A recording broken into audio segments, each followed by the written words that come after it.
Hello, now we're going to build slide number 5, which includes a title and this chart and this reference.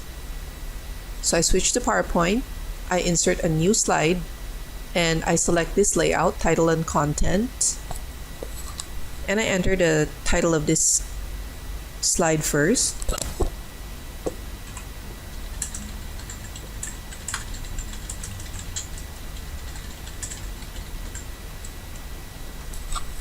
Now I have to locate the button that will insert a chart. So I position my mouse on each icon until I find the one that says insert chart, which is this button.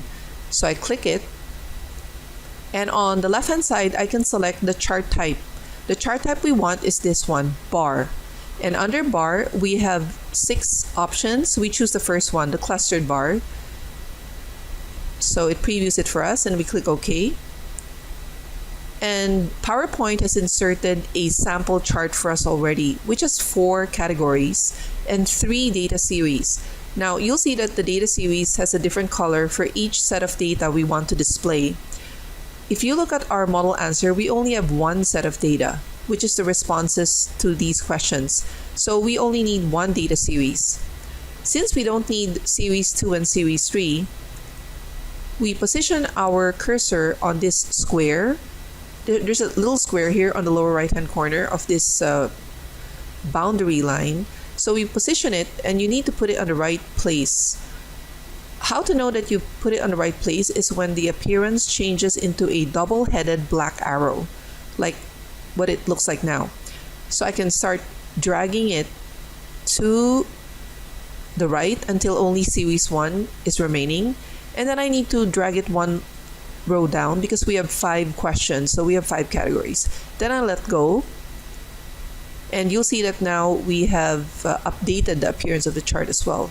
And I'm going to increase the width of column A by dragging this line between column A and B, because when I type the questions I want to see what I'm typing, so I just need to give myself enough room.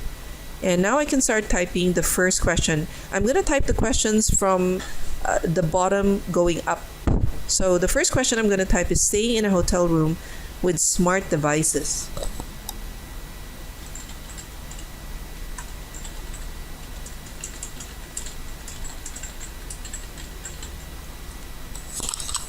When I press enter, you'll see that the category has been entered down here. And for the series, I type the response, which is 75%. It's very important to enter the percent sign when you're entering the data. The next question, moving upward, is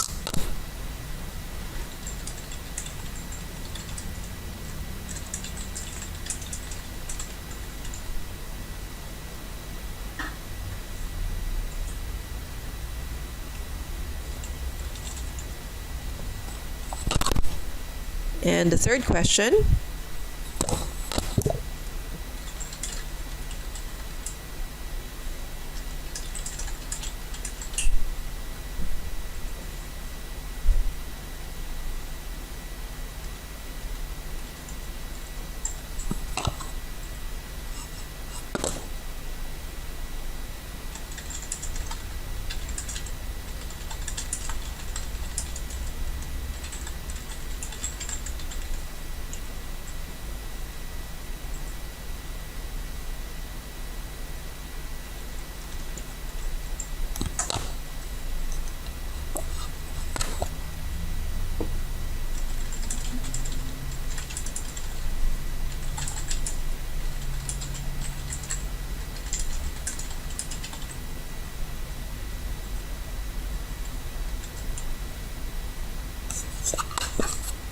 okay, so I've entered my 5 survey questions and the percentage of respondents who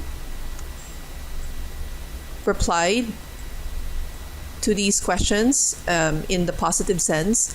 And again, I made sure that all of my data is within the scope of my boundary lines. If you need to change the scope of the data, you can just use this green square to drag and make sure that all of your data is within the scope.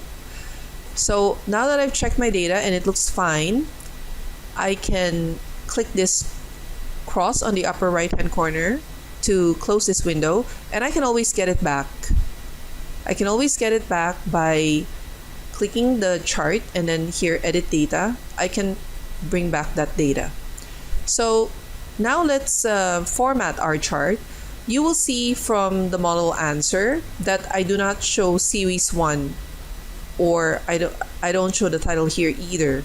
And the reason is because the title is already up here, so I don't really need to show a title here. So I click this label and I can just press delete on the keyboard.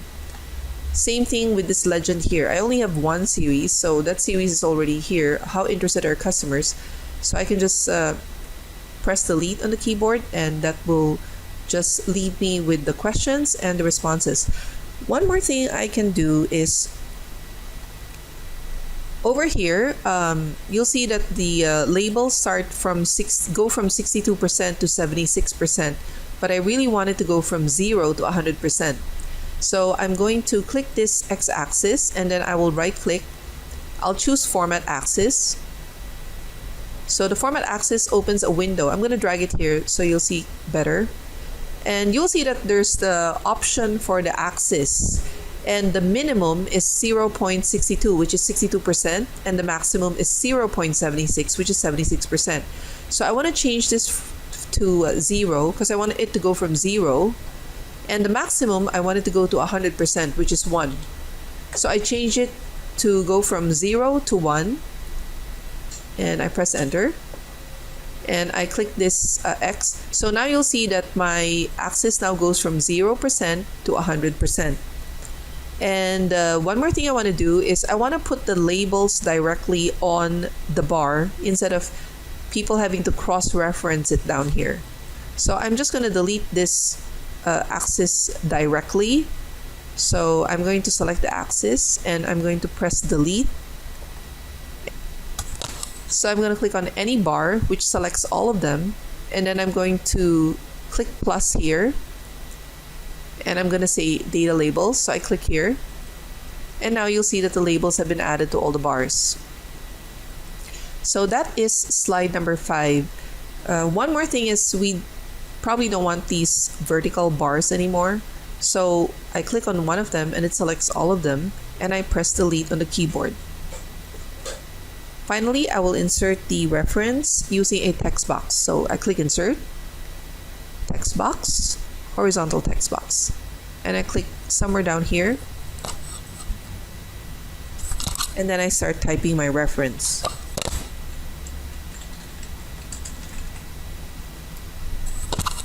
You usually will need to resize by dragging on those circles in on the border of the box.